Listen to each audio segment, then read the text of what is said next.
んにちは。なおランジェリー、ランジェリーデザイナーの栗原直と申します。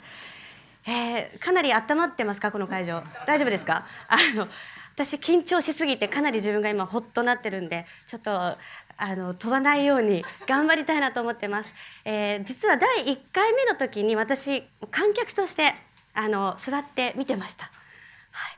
その時ちょうど1年前だったと思うんですけれども、今こうやって自分が立つとは全く思っていなかったので、本当に夢のような気持ちでありがたい機会をいただいて本当に感謝してます。ちょっと夢の中にいる心地なんですが、気を確かに持って頑張りたいと思いますのでどうぞありがとうございますよろしくお願いします。ランジェリーデザイナーという、職業なんですけれども、ランジェリーデザイナーってあんまり耳にしたことがない職業ですよね。きっとご友人とかにもあまりいない職業だと思います。それくらいちょっと日本には少ないかなと思う職業です。皆さんと名刺交換をするときにですね、結構ランジェリーデザイナーですというと珍しがってその後ちらっとですね、ちょっとここら辺にね特に男性ですね。今日男性多いんで、多分今さらに私が言ったようにものすごい今視線を感じてるんですけども、そんな風にこう注目バストあたりにしていただくことが、多いです。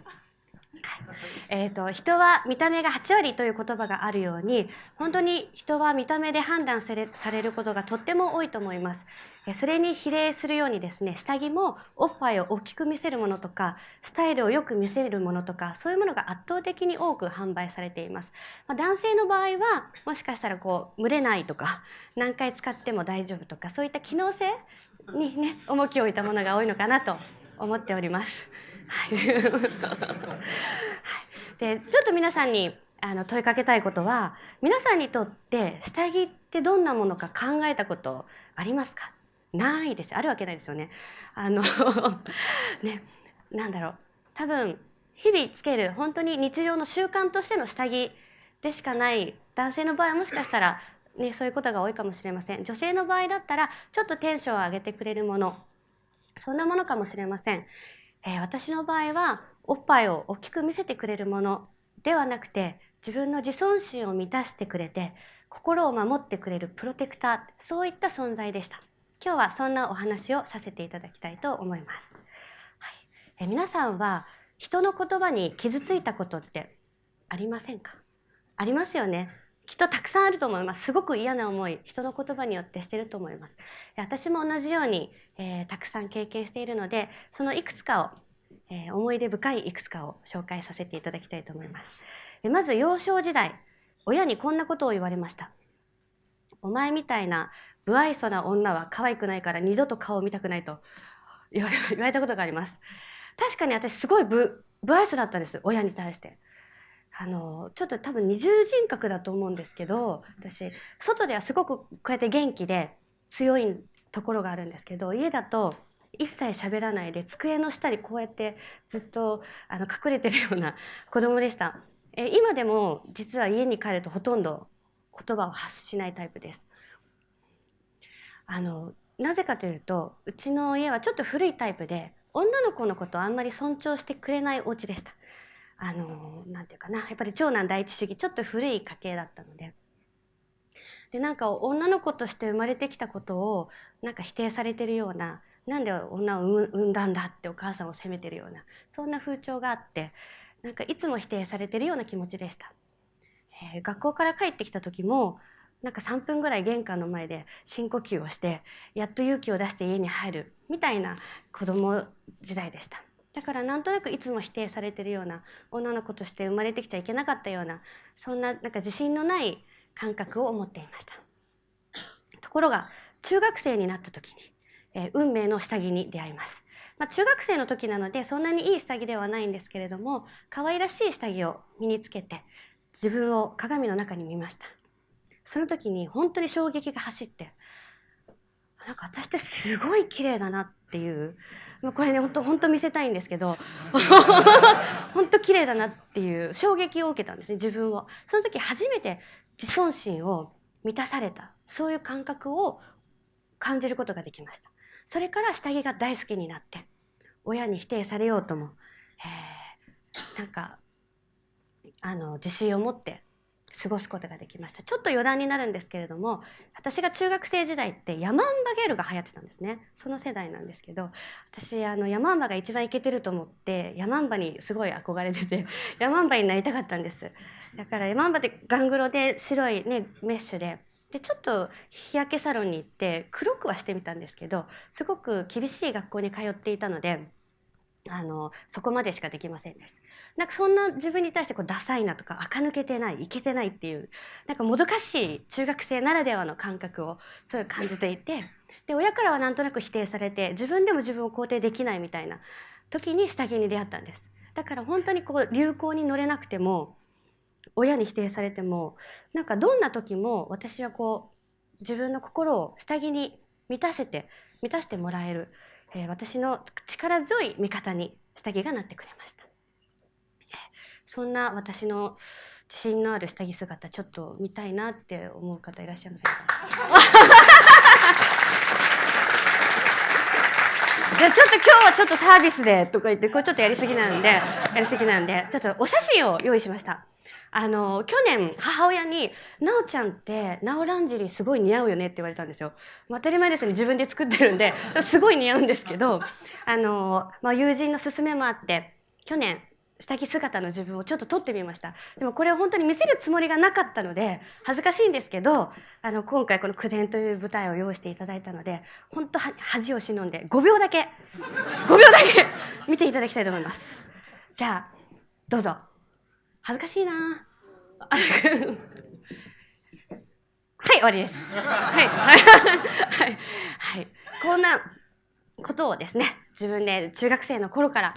自分に自尊心を満たしてくれる下着とともに、生きてきました。で私実は去年30分の密着番組に出演させてもらいました。本当に反響がすごく多くて感謝してるんですけれども放映後にですね絶対に見てはいけないものを見てしまったんです。2チャンネル本当に見ようと思ってなかったんですけどなんかちょっとなぜか2チャンネルにたどり着いてしまって衝撃的な言葉をねやっぱり目にしました。2チャンネルってすごいですよね。放映開始とともにブワーって書き込みが私に関しても何百件っていう数がちょっとね衝撃的な言葉があったのでちょっとご覧ください。デブと BBA ですね。デブの気持ちいいぐらいストレートでデブでした。BBA って何か皆さん分かりますか？分かる方？分かっても言えないですよね。ババアですからね。そうデブと BBA っていう言葉がもうなんかリミックスかなっていうぐらいすごい書き連なっていたんですね。皆さん書きたいこと書くんだなと。もう大丈夫です。ありがとうございます。なんかねそういうちょっと衝撃なことがありました。そしてもう一つ唐揚げ事件っていうのがあって、ある日女性3人でレストランに行きました。である女性が唐揚げが大好きだとおっしゃったんですね。唐揚げ美味しいですよね。私もすごい好きなんですけどその女性は年上の方だったのでちょっと賛同するような気持ちでプラスいつもよりワンテンション高い感じで唐揚げ美味しいですよねってちょっとね盛り上げてもらおうかなと思って言った言葉があったんですけどもう一人女性がいます。彼女がとても怪訝そうな顔で私の体を上から下まで眺めて冷たい口調でこう言いました。その体型で言われたら説得力あるよねって言ったんですね。すごいですよね。すごいと思ってちょっとびっくりしちゃったんですけどでも本当もう言いたいこと言うんだなと思ってすごいびっくりしました。でもこのちょっと2チャンネル事件も唐揚げ事件もですねなんで言われてしまったかって私がデブだったからだったんですよね。私今より2回りぐらいちょっと太ってたんですよ。言われても仕方ないんですそれは。だけど実はなんで太ってるか実は理由が自分なりにありました。私下着メーカーを立ち上げて5年目なんですけれども比較的早く経営難に陥りました。さっきね1番目の方も大変だっておっしゃってますけれども私もすごく大変な時があって本当にお金がなくって本当にお財布に何十円しかなくなっちゃったんです。その時に私は本当に人に相談をすることが苦手だしお願いをすることもとっても苦手だったのでもう自分ができることとしてやったことは銀座のクラブでホステスとして働かせてもらいました。これ1年半ぐらいやらせてもらったんですけれども、月曜日から金曜日までノルマがありますから、同伴から始まります。で、その次、お店でウイスキー2、3本。いいお客さんだとシャンパン。はい、その後、お客様にまた来てほしいので、なんか行きましょうなんて言って、カラオケ行ったり、アフターでまた暴飲暴食。こういうのに1年半続けました。私、この間ほとんどお友達と遊んだことありません。本当にお金を稼ぐっていう、なんかそういうこと、自分にはそれしかできなかったので。でも私にとっては、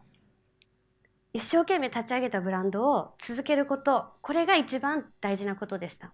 夢を諦めたくない、絶対に諦めたくないっていう気持ちでやっていたので、それが一番だったので、太っていることって2の次、3の次のことだったんです。そんなこと私にはどうでもよかったんです。で、私はその時に、感じて勉強したことは、人にはそれぞれのファーストプライオリティがあるということなんです。私はその時は夢を諦めたくない、続けたいということが一番だった。もちろん見た目が一番大事な方もいる。きっと唐揚げの方はそうだったと思う。ね、で、お金の人もいる、仕事の人もいる、家族の人もいる、趣味の人もいる。みんなそれぞれ一番大事なことがあって、そしてそれはライフステージによっても変わってくる。それは第三者にはわからないことなんですよね。だから簡単に人のことを否定したり、傷つく言葉を決して言わない。そういうふうに私は決めました。で、私が下着の仕事に初めて就いたのは23歳の頃でした。その時に売っていた下着、体をこうもう締め付けて、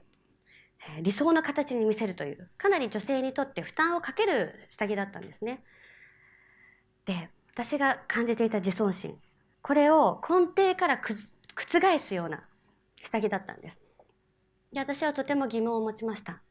そもそも下着の歴史ってすごく、特にブラジャーですね。ブラジャーの下着って戦後日本に入ってきたものなので非常に歴史が浅いです。もともと着物の文化ですから、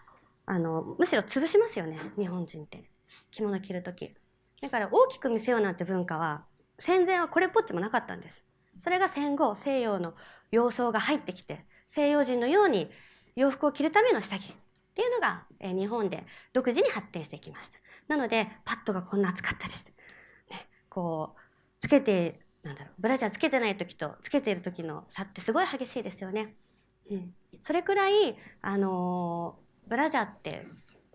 女性の心と体にストレスがかかるものなんです。きっと女性だったらわかると思いますけど、ブラジャーをつけていて一度も違和感を感じたことがない方っていないですよね。みんな家に帰ったら苦しくて外したいとか、なんか痛いとか違和感があるといったものが今の、主流なブラジャーです。そこで私のブランドでは、パッドを入れない仕様にしています。なぜかというと、もう私たちは自己否定とかをする必要がないと思うんです。自己否定をしてほしくないと。私のところに来てくれるお客様には特にそれを言っています。日々いろんな言葉を交わす中できっと皆さんも傷つくことがあると思います。私はもし何か言われた時、下着が私を守ってくれました。自尊心を満たしてくれる下着が何を言われても大丈夫、私は大丈夫と私の心を守ってくれました。そして何か私が発してしまいそうな時、人に対してネガティブな言葉を発してしまいそうな時、やっぱりなんかね、怒ってしまいそうな時あります。私もたくさんあるんですけれども、それが心のストッパー、下着が心のストッパーとなってここでね止めてくれるんです。こんな風に私は下着と向き合ってきました。私が思うのは、デブな時があってもいいと思うんです。そういう時があってもいいと思う。でも一番大事なことは、自己否定をせず、自分の心と相手の心を守る。こういうことが一番大事だと思っています。